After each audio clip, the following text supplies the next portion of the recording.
And welcome back. Today here on Live at 5, we have Terre Haute Mayor Mayor Sakbun. We're so glad to have you.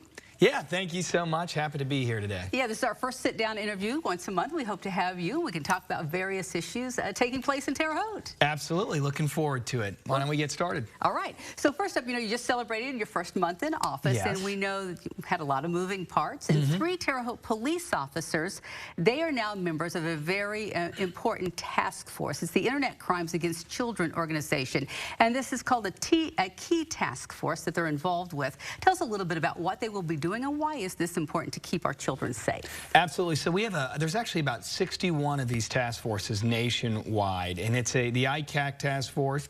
Detectives Josh Goldner, Josh Loudermilk, and Scott Funkhouse, who's a lieutenant, are the members of this task force. Why is it so important? Well, folks, as technology modernizes and we see innovations and changes through social media, I saw the Apple Vision, even, goggles. It's just changing, right? Technology is changing, and unfortunately there's bad actors out there who are using some of these new technological systems to target our children. So we've got to put a stop to it. We've got to be very proactive and create systems that prevent some of these bad actors from getting towards kids in our community, and this task force is going to look into some leads and help create systems that prevent that. All right, and plus you'll probably be focusing on people in this community who are doing some of those things. Absolutely, yep. Okay, and then next up, after your first month in office, you identified some properties that you would like to give to developers so that they can put houses in there. Also, there are lots of abandoned homes that you would like to see torn down.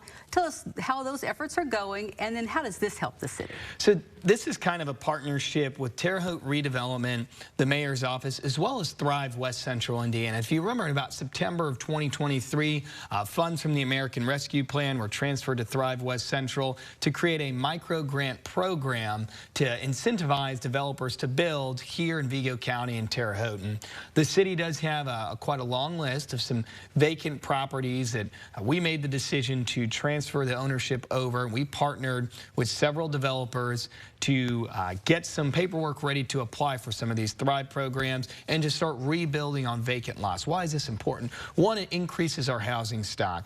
We've got a lot of Hoosiers here who do need to get into a house.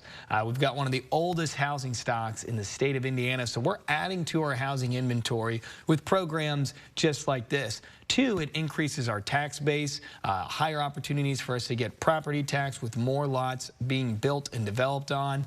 And 3, it sets us up for more success in the future as our current companies that are here continue to grow. Great Dane, Saturn Pet Care, right? As well as some new members come to join our community like Intact. So really addressing that housing in the community, and 22, 24, that's kind of where we're at. We're really just getting started, and we're improving our process to acquire more properties through the tax sale. That's about a 2 to 3 year process that we're looking to improve. And additionally, we've got a lot of old homes that are dilapidated. And a lot of them catch fire because sometimes, people who don't have a place to stay go in there, try to stay warm with a set of fire. And it creates a lot of safety concerns, as you just mentioned. Folks who are unhoused go into them.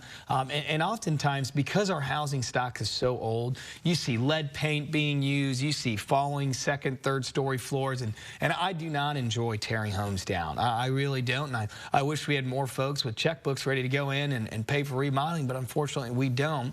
So tearing down some of these dilapidated homes is something that we have to do to allow a new home to be built through these programs that we've created and we're working on with Thrive West Central and Terre Haute Redevelopment. That's one office that is there working, almost 24 hours a day, really working on and improving their system. So I can't thank that office enough, some of the good work that they've been doing. And I know it's not an easy process to be able to get a dilapidated home, go through all the stuff that's needed to get that property and then to get it demolished. So yeah, absolutely. It's a long, arduous process through bidding, through the court system, and we've got about 20 bids out there, and we're looking to knock some down here February and March. All right, and at the meeting that you held, talking about your first month in office, you had the police chief, the new police chief, and the new fire chief there talking about hiring. So how's that going, and why is it important to make sure that those things are fully staffed? So on the police side, I believe we got 3 or 4 vacancies, so we're working with the police union to codify that timeline and open up the hiring application there.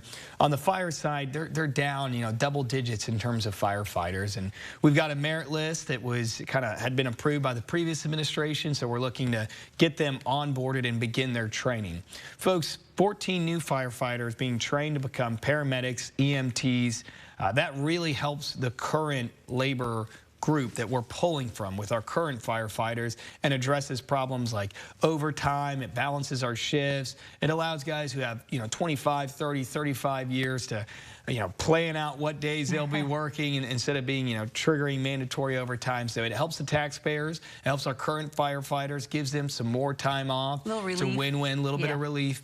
And they're built into the budget. We should have hired them 2 months ago, but we're moving along that process. All right, wonderful. So switching gears a bit, in the past there were concerns by you when it comes to the infrastructure out by where the Terre Haute Casino is being built. Yeah. It's just a 2-lane road out there. So has that been addressed at all? Have you been able to find out any more information that kind of eased your concerns? So we are working along, I'll call it Old Margaret, where Margaret currently is, to begin kind of expanding to a 3rd turn lane, kind of right where it's hitting 40. So we're working to improve that now.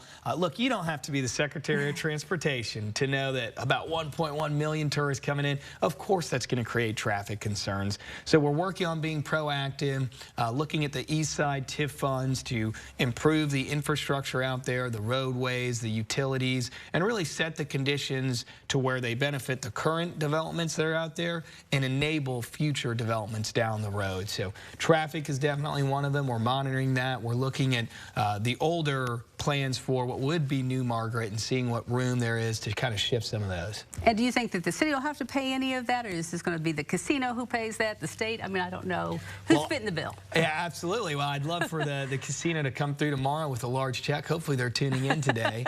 But, we're working with the developers, the TIF district, and, not just the casino, but all the developers on the east side to find that price and to have those conversations. And, of course, State NDOT, and they've got a good dialogue with us out there on the east side. So just keeping all parties in conversation. And city engineering, they've done a great job of mapping out the concerns. And we'll do some more traffic studies out there, kind of that whole east side of Terre Haute, as well as Interstate 70, because we just...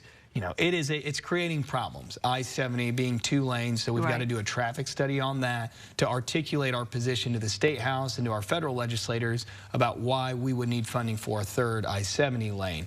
All that takes planning and conversations. Right now, they're trying to get a 3rd lane, maybe. Yep. So that's a bill that I've been monitoring that Representative Paff kind of took to the floor, and it'll likely kind of be a next year conversation. That bill came back. I believe the price tag was $1.5 billion, but the federal government was looking to do about 2/3 of that. So that relieves a lot of the burden at the state level, but that bill is far from it's far from actually coming into fruition right now, and it's just in the conversation stage. So that's why we're doing the traffic studies on our end to present a clear case from a data standpoint towards the State House on why they should pay for it, of course. There you go, why they should pay for it. Hey, Mayor Sakbun, so good to see you. Thanks for coming in today. Absolutely. Thank you. You are welcome.